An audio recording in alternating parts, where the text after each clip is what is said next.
तो चलिए बुलेटिन की शुरुआत करते हुए सबसे पहले आपको बताएंगे कि सीएम योगी आदित्यनाथ का आज जन्म दिवस है। उत्तर प्रदेश के मुख्यमंत्री योगी आदित्यनाथ ने आज लखनऊ सचिवालय स्थित कार्यालय से भारतीय मजदूर संघ के 35वें त्रैवार्षिक वर्चुअल अधिवेशन में संबोधन किया है। इस दौरान सीएम योगी ने भारतीय मजदूर संघ के कार्यों की सराहना करी। साथ ही कहा कि आज उत्तर प्रदेश में भारतीय मजदूर संघ के कामों से हम कोरोना के खिलाफ जंग जीत पा रहे हैं।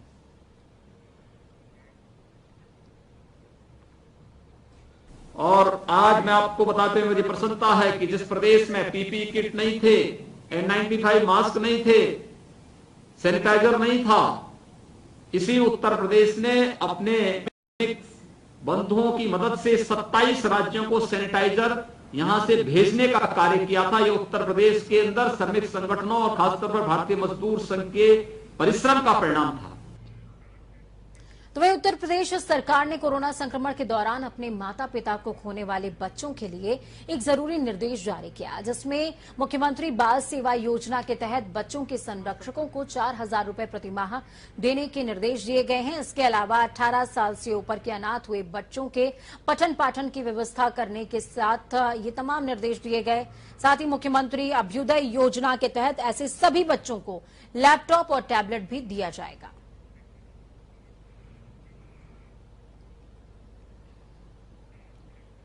उत्तर प्रदेश में कोरोना संक्रमण की दूसरी लहर जितनी तेजी से बढ़ रही थी उतनी तेजी से घटती भी नजर आ रही है। प्रदेश में बीते 24 घंटे की अगर बात की जाए तो 175 नए संक्रमित केस मिले हैं।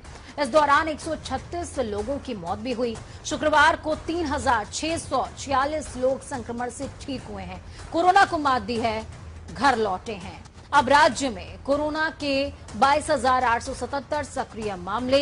पिछले कुछ दिनों से कोरोना के नए केसेस में लगातार गिरावट जारी है। यूपी में इन दिनों 1200 से नीचे नए केस पहुंच चुके हैं, तो वहीं एक्टिव केसेस की संख्या भी घटी है। अब तक 16,52,000 लोग कोरोना संक्रमण की जद से मुक्त होकर स्वस्थ हुए हैं। यूपी में रिकवरी दर 97.4% हो गई है। उत्तर प्रदेश में कोरोना वायरस के संक्रमण से बचाव के लिहाज से चलाया जा रहा टीकाकरण महाअभियान अब और विस्तार लेगा। 1 जून से 18 से 44 साल के लोगों का टीकाकरण किया जा रहा है और इस दौरान ये सुविधा शुरू हुई। इसके बाद टीकाकरण में काफी तेजी भी देखने को मिली। अभी तक प्रदेश के अंदर अगर टीकाकरण की संख्या की बात करें तो लगभग जब हम आपको बता रहे हैं तब तक 1,94,00,000 लोगों का टीकाकरण हो चुका है। टीकाकरण अभियान के जोर पकड़ने के बाद राज्य सरकार ने जून के मुकाबले जुलाई में और तेजी लाने का फैसला किया है, यानी कि 3 गुना ज्यादा 3 करोड़ टीके लगाने का लक्ष्य रखा गया है। उसके तहत यूपी में हर दिन 10 लाख लोगों को वैक्सीनेट किया जाएगा। आपको ये भी बता दें कि शुक्रवार को नियमित टीकाकरण कार्यक्रम की टास्क फोर्स की वर्चुअल बैठक आयोजित की गई थी। इस दौरान अपर मुख्य सचिव अमित मोहन प्रसाद ने अधिकारियों से कहा कि 45 वर्षीय लोगों के जो 45 वर्षों से ज्यादा हैं उनकी संख्या कम है, उनकी आवक कम है टीकाकरण केंद्रों पर, तो उनके लिए अलग से टीकाकरण सत्र आयोजित किया जाए।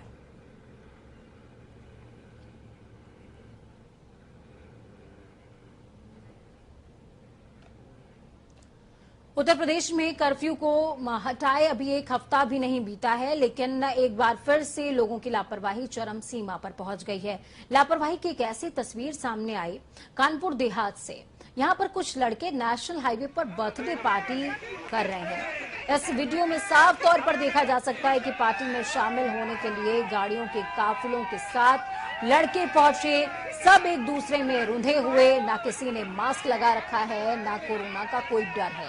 शाम को 7 बजे के बाद लॉकडाउन लग जाता है। इसके बावजूद हाईवे पर खुलेआम जश्न मनाया जा रहा है। कानपुर देहात की ये तस्वीरें शर्मिंदा करने वाली हैं। इस दौर में भले ही इन तमाम युवाओं को ये लग रहा हो कि इन्होंने ये जश्न मनाकर बहुत बेहतरीन काम किया है, लेकिन असल में ये देश के और समाज के दुश्मन हैं।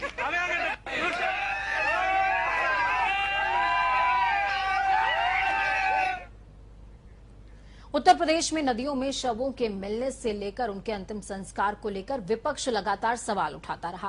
धार्मिक मान्यताओं के खिलाफ शवों को दफनाने के मुद्दे पर विपक्ष सवाल उठाता रहा है। इस बार धर्माचार्य और अखिल भारतीय संत समिति के महासचिव स्वामी जितेंद्रानंद ने कहा है कि अलग अलग स्थान पर अंत्येष्टि कई प्रकार से की जाती है। भू समाधि, जल समाधि सहित कई जगहों पर बर्फ में दफनाने की भी परंपरा है, प्रथा है। उन्होंने कहा कि परिजनों को भू समाधि कराए जाने की परंपरा रही है, इस पर व्यर्थ में ही राजनीति हो रही है। हिंदू धर्म में शास्त्रों में अंग्रेजी का शब्द है क्रिमिनेशन और संस्कृत साहित्य का शब्द है अंत्येष्टि क्रिया। 5 प्रकार से की जाती है। ये जो पंचभूत तत्व हैं, छित जल पावक गगन समीरा, इस सभी में जल समाधि, भू समाधि, अग्नि समाधि और जैन परंपरा के अनुसार तो वो टुकड़े टुकड़े करके फेंक भी देते हैं। पारसियों के यहाँ भी यही होता है, चिलकौओं को और बर्फ में भी इसको डाल देते हैं। तो विभिन्न स्थानों पे वहाँ के वातावरण के अनुसार, अब जहाँ लकड़ी नहीं है, जहाँ बर्फ ही है, 6 महीने के दिन 6 महीने की रात है, तो वहाँ के लोगों की अंत्येष्टि होगी कि नहीं होगी। तो उसी प्रकार ये समाधियों में भू समाधि को, कबीर की भू समाधि हुई। तो शायद महात्मा जी ये कहना बताना भूल गए कि भू समाधि और मजबूरी की समाधि में अंतर होता है। लकड़ी जब महंगी हो जाए और परिजनों को जलाने के लिए भी पैसा ना हो तो उनको भू समाधि देनी पड़ती है। खबरों में आगे बढ़ते हैं। मथुरा से सांसद फिल्म अभिनेत्री हेमा मालिनी ने एक वीडियो जारी करते हुए लोगों से कोरोना को भगाने के लिए जो हवन यज्ञ का उपाय बताया था, आज उसी उपाय को वो खुद करती नजर आई हैं। पर्यावरण दिवस के मौके पर उन्होंने वीडियो जारी करते हुए बताया कि हवन यज्ञ करके कोरोना को भी भगाया जा सकता है, साथ ही इससे पूरा पर्यावरण भी शुद्ध हो जाता है। आपको बता दें कि हेमा मालिनी मथुरा से सांसद हैं, लेकिन मुंबई में रहकर वो बीच बीच में वीडियो जारी करती रहती हैं। कोई इस वीडियो को लेकर तारीफ कर रहा है तो कोई उनकी आलोचना भी कर रहा है। मैं हमेशा सुबह के टाइम पे करती हूँ। मेरा पूजा करने के बाद जिस हवन में पिछले 1 साल से तो कर ही रही हूँ, उससे पहले भी करती थी। जब से ये महामारी कोरोना शुरू हुआ तब से मैंने शुरू किया है। सुबह और शाम दोनों वक्त में करती हूँ। इट्स वेरी इंपॉर्टेंट क्योंकि ये पूरा वातावरण को शुद्ध कर देता है। ये जो स्मोक है इसमें घी है और बहुत सारी सामग्री है। इसमें नीम का पत्ता भी है और राई भी है और नमक भी है एंड लोबान भी है, अच्छी खुशबू भी आती है। और ये सब डाल के मैं ये ऐसा हवन करती हूँ जिससे पूरा एटमॉस्फेयर अच्छा रहता है, प्योर एंड क्लीन एटमॉस्फेयर, ताकि कोरोना या कोई भी बीमारी घर में किसी तरह का क्लेश भी ना हो। बहुत शांत और अच्छा वातावरण के लिए ये किया जाता है। नीति आयोग ने अपनी वर्ष 2020-21 की रिपोर्ट जारी की है। नीति आयोग की एसडीजी इंडिया सूचकांक 2020-21 में उत्तर प्रदेश सरकार को बड़ा झटका लगा है। असल में इस रिपोर्ट में यूपी का प्रदर्शन सबसे खराब बताया गया। 60 अंकों के साथ यूपी लिस्ट में सबसे नीचे है। नीति आयोग ने उत्तर प्रदेश सरकार के विकास और तरक्की के दावे को नकारा। नीति आयोग द्वारा जारी किए गए सूची में केरल टॉप पर रहा, जबकि उत्तराखंड सरकार की पुलिस व्यवस्था की तारीफ की गई है। कोरोना संक्रमित पिछले दिनों बिकरू कांड में विकास दुबे समेत कई अपराधियों को पुलिस ने मुठभेड़ के दौरान मार गिराया था। बिकरू कांड में मुठभेड़ में मारे गए अमर दुबे की पत्नी को इंसाफ दिलाने के लिहाज से कई संगठनों के लोग सोशल मीडिया पर उत्तर प्रदेश सरकार से खुशी दुबे को रिहा करने की मांग कर रहे हैं। आगरा के राष्ट्रीय हिंदू परिषद भारत के राष्ट्रीय अध्यक्ष गोविंद पराशर ने भी उत्तर प्रदेश सरकार के खिलाफ मोर्चा खोल दिया।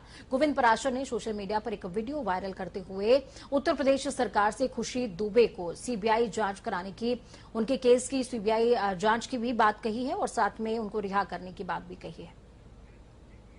उसके परिवार के सारे लोग गुनहगार थे, उन्होंने जबरदस्त गुनाह किया था, इसलिए उन्हें बख्शा नहीं जा सकता, इसलिए उनको सजा मिली। पैकेज आ गया क्या? खुशी दुबे 4 दिन पहले शादी हुई।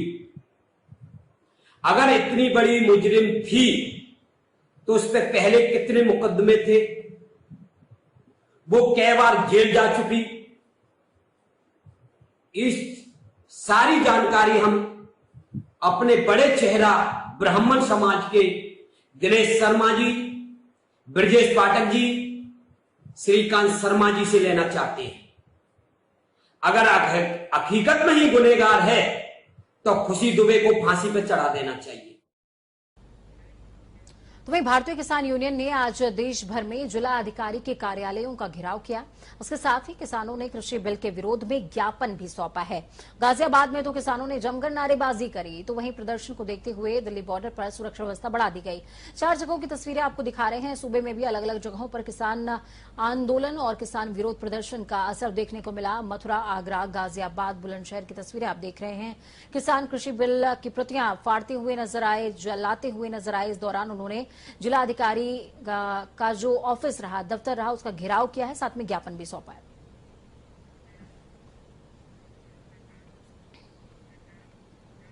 जौनपुर की जिला जेल में शुक्रवार को हुए बवाल और हंगामे की जांच करने के लिए 7 सदस्यीय टीम गठित की गई। ये टीम जेल प्रशासन को अलग कैदियों से पूछताछ कर रही है। तो वहीं डीएम और एसपी भी मामले की तफ्तीश में जुटे हैं। आपको बता दें कि जिला कारागार में आजीवन कारावास की सजा काट रहे कैदी की मौत के बाद बंदियों ने बगावत कर दिया। हिंसा पर उतारू सैकड़ों बंदियों ने जमकर तोड़फोड़ और आगजनी करते हुए जेल को अपने कब्जे में कर लिया है। कैदियों का यह हंगामा करीबन 8 घंटे तक चलता रहा, जिसके बाद जेल अधीक्षक ने अतिरिक्त पुलिस फोर्स बुलाकर के स्थिति को नियंत्रित किया। जौनपुर जेल में जो है कुछ मुलजिम जो है जो कैदी हैं वो पथराव कर रहे हैं और जो है बवाल कर रहे हैं। इस सूचना पे मैं और कमिश्नर साहब आया, उनसे बात करने का प्रयास किया। उसमें से दो गुट के लोग थे और जो है लीडरलेस क्राउड था, इसीलिए बात करने में थोड़ी देर हुई और उनको समझाने में थोड़ा विलम्ब हुआ। और जो है अब जो है मौके पे पूर्णतः शांति है। जो लोग पत्थरबाजी कर रहे थे उन्हें चिन्हित भी कर लिया गया है और इनकी कुछ ग्रीवांसेस थी वो कमिश्नर साहब ने नोट किया है और उसका निराकरण किया जाएगा। लखनऊ के चर्चित बाइक बोट घोटाला मामले में क्राइम ब्रांच की टीम और पीजीआई पुलिस ने एक साथ कार्रवाई करते हुए मौके पर 145 बाइकें बरामद करी हैं। ये सारी बाइक अमित अग्रवाल के पार्टनर कुलदीप शुक्ला के घर से बरामद हुई। बताया जा रहा है कि अमित अग्रवाल ने लखनऊ जिले के बाइक बोट कंपनी की फ्रेंचाइजी ले रखी थी। पुलिस को जानकारी मिलते ही छापेमारी कार्रवाई करते हुए अमित अग्रवाल और कुलदीप शुक्ला को हिरासत में ले लिया गया। आपको बता दें कि पुलिस ने मोहनलालगंज कोतवाली के भावाखेड़ा गांव में हाईवे किनारे स्थित कार्यालय के बेसमेंट से 117 और निगोहा थाना क्षेत्र के ब्रह्मदासपुर स्थित घर से 28 बाइकें बरामद करी हैं। दिनांक 4 मई को शाम लगभग 5 बजे पूर्वी जोन की जो ईस्ट की क्राइम टीम है उसको एक सूचना प्राप्त होती है कि भावाखेड़ा थाना क्षेत्र निगोहा में कुछ बाइक बोर्ड से संबंधित कुछ बाइक्स हैं जो कि बेसमेंट में रखी हुई हैं। इस सूचना पर थाना पीजीआई और पूर्वी जोन की जो क्राइम टीम होती है वो मौके पर जाती है और मौके से कुछ बाइक बरामद करती है। वहां पर दो लोग जिनकी बाइक थी, जिससे संबंधित ये बाइक्स थी, जिनका नाम अमित अग्रवाल और कुलदीप शुक्ला है, उनको पुलिस थाने पर बुलाती है पूछताछ के लिए। और पूछताछ के बाद पता चलता है कि अभी कुछ और बाइक्स भी हैं जो इन लोगों के पास हैं। वो बाइक्स भी रिकवर की जाती है। कुछ बाइक कैंट में अमित अग्रवाल के घर पर थी, वो भी बाइक रिकवर की जाती है। कानपुर में आज विश्व पर्यावरण दिवस के मौके पर एक अनोखी पहल शुरू की गई है। यहां पर एसीपी त्रिपुरारी पांडे लोगों को चालान काटने के साथ ही उनको एक एक पौधा भी दे रहे हैं। इस दौरान न सिर्फ लोगों को ट्रैफिक नियमों के प्रति जागरूक किया जा रहा है, बल्कि उन्हें पर्यावरण के बारे में भी बताया जा रहा है। तो पुलिस की ये सराहनीय पहल है। आरक्षियों के द्वारा, मेरे द्वारा, उस रिक्शे द्वारा पौधे लगाया जा रहा ताकि पर्यावरण के। शाहजहांपुर पुलिस ने अवैध शस्त्र का निर्माण कर रही छापेमारी करते हुए एक बड़ी कार्रवाई करी है। पुलिस ने मुखबिर की सूचना के आधार पर ग्राम इमलिया के पास एक फैक्ट्री में छापेमार कार्रवाई करते हुए आरोपी कमलेश को अवैध शस्त्र बनाते हुए रंगे हाथ गिरफ्तार कर लिया है। साथ ही पुलिस ने मौके से भारी मात्रा में अवैध शस्त्र बनाने के उपकरण भी बरामद किए हैं। पुलिस ने इस मामले में मुकदमा दर्ज करते हुए कार्रवाई कर रही है।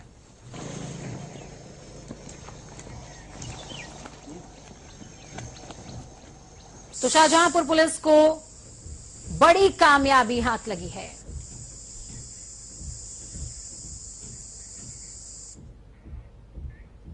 तो मुख्यमंत्री योगी आदित्यनाथ आज 49 वर्षीय हो गए हैं।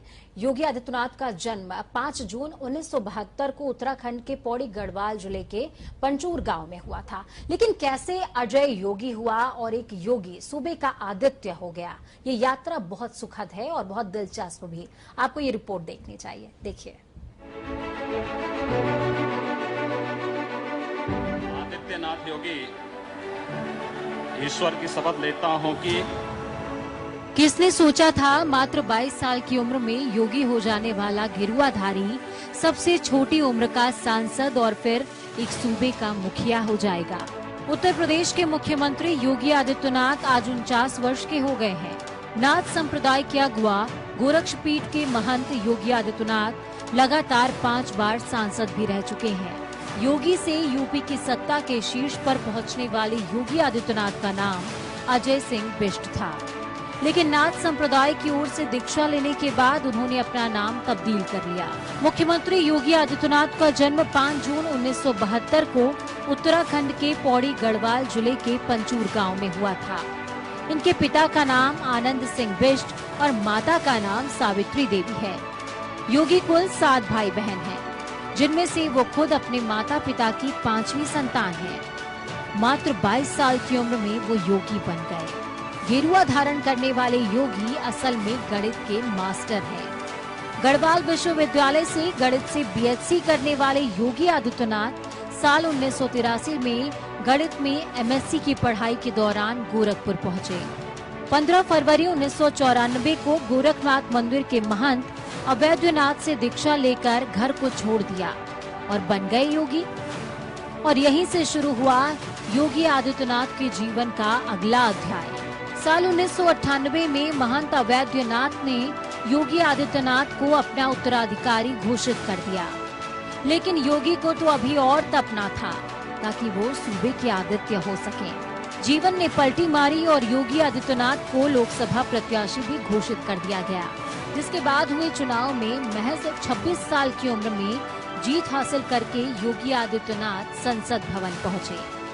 पहले ही चुनाव में जीत दर्ज करने वाले योगी आदित्यनाथ को सबसे कम उम्र में सांसद बनने का गौरव हासिल हुआ है। समय के पहले योगी आदित्यनाथ की ख्याति भी बढ़ती चली गई। मुख्यमंत्री बनने से पहले उनका विवादों के साथ चोली दामन का साथ रहा। 10 फरवरी 1999 में महाराजगंज जिले के थाना कोतवाली स्थित पचरुखिया कांड ने योगी को और चर्चाओं में ला दिया। इसी कांड के बाद उनके ऊपर कई बार एक धर्म के विरोधी और सांप्रदायिक भाषण देने का आरोप लगा। गोरखपुर में हुए सांप्रदायिक दंगों के दौरान उन्हें जेल भी जाना पड़ा। लेकिन इसी दौर में योगी आदित्यनाथ ने हिंदू युवा वाहिनी और बजरंग दल जैसे संगठनों को मजबूती दी। साल 2007 के विधानसभा चुनाव और 2009 के लोकसभा चुनाव के दौरान उन्होंने बगावती तेवर भी दिखाए। योगी आदित्यनाथ ने साल 1998, 99, 2004, 2009 और 2014 के लोकसभा चुनावों में लगातार 5 बार जीत हासिल की।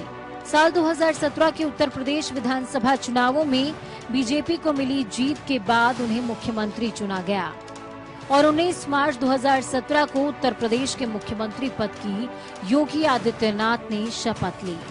अब सूबे की कर्ता धर्ता के तौर पर योगी आदित्यनाथ का कार्यकाल लगभग समाप्ति की ओर है, लेकिन उनकी कर्मठता और जुझारू प्रवृत्ति का ही परिणाम है कि आगे भी उन्हीं के नेतृत्व में भाजपा सूबे में चुनावी रण में उतरेगी, क्योंकि अभी और लिखे जाने हैं अध्याय, अभी और भी मुकाम बाकी हैं।